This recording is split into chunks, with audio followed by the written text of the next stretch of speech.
जो नया संसद भवन बना है वह देश है और संसद भवन का बनाया जाना कोई आश्चर्य बात नहीं है। संसद भवन की आवश्यकता थी तो बना लिया।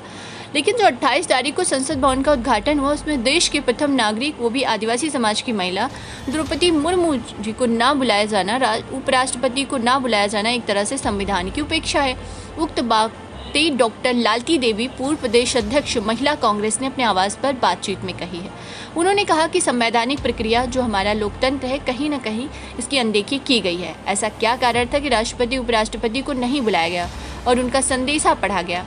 इतना महत्वपूर्ण दिन था। उन्होंने कहा कि जब संसद भवन का उद्घाटन हो रहा था तो राष्ट्रपति उपराष्ट्रपति कहाँ थे? प्रधानमंत्री थे, लेकिन राष्ट्रपति उपराष्ट्रपति वो क्यों नहीं आए? उन्होंने कहा कि बीते 28 तारीख को राष्ट्रपति उपराष्ट्रपति को आना चाहिए था, लेकिन शायद बुलाया ही नहीं गया था, इसलिए दोनों लोग नहीं आए। और इस चीज़ को लेकर विपक्ष भी पूरा अड़ा हुआ है, या गलत हो रहा है। और बात भी सही है, देश के प्रथम नागरिक को ऐसे अवसर पर ना बुलाया जाना प्रधानमंत्री की मनमानी है।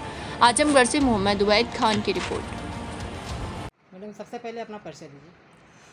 मैं डॉक्टर लालती देवी हूँ, कांग्रेस की पूर्व प्रदेश महिला अध्यक्ष रही हूँ और इस समय मैं कांग्रेस की कार्यकर्ता हूँ आजमगढ़ जनपद से। मैडम, संसद भवन जो बनाया गया है उसका उद्घाटन प्रधानमंत्री जी गए थे करने के लिए, और राष्ट्रपति महोदय ने ये क्या कहा?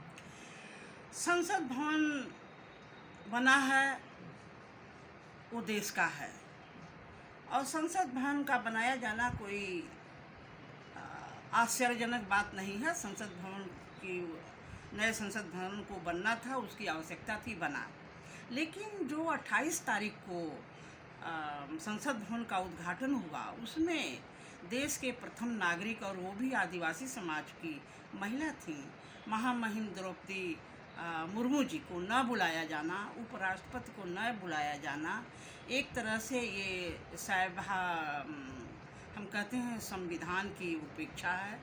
संवैधानिक जो प्रक्रिया है, जो हमारा लोकतंत्र है, कहीं न कहीं इसकी अनदेखी की गई है। ऐसा क्या कारण था कि राष्ट्रपति उपराष्ट्रपति को नहीं बुलाया गया और उनका संदेशा पढ़ा गया? इतनी महत्वपूर्ण दिन था 28 तारीख को, जिस दिन नए संसद भवन का उद्घाटन हो रहा था, तो राष्ट्रपति उपराष्ट्रपति कहाँ थे? प्रधानमंत्री वहाँ थे, लेकिन उनको क्यों नहीं आना? उनको भी समय निकाल करके ये देश का एक बहुत महत्वपूर्ण दिन था, वहाँ आना चाहिए।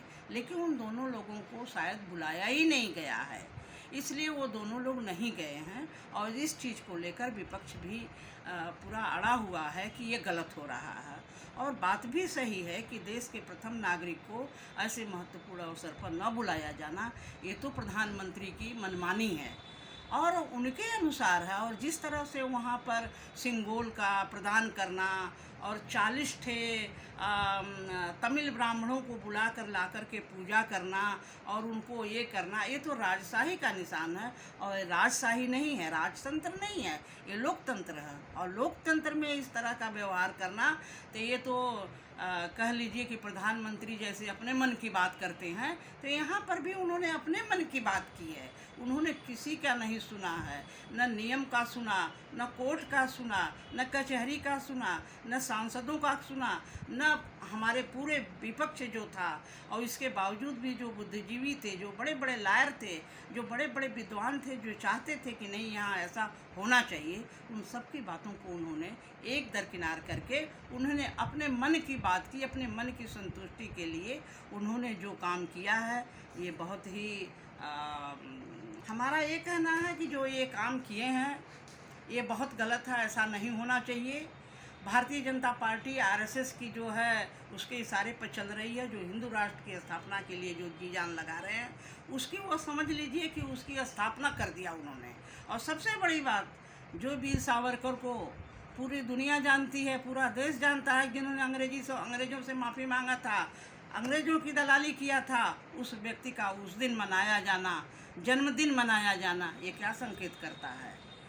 तो ये तो लोकतंत्र है। यहाँ पर सभी जाति धर्म के लोग एक गुलदस्ता उस तरह से रहते हैं और सबका है। और वो जो हमारा नया संसद भवन बना वो सभी का है, वो किसी एक का नहीं है।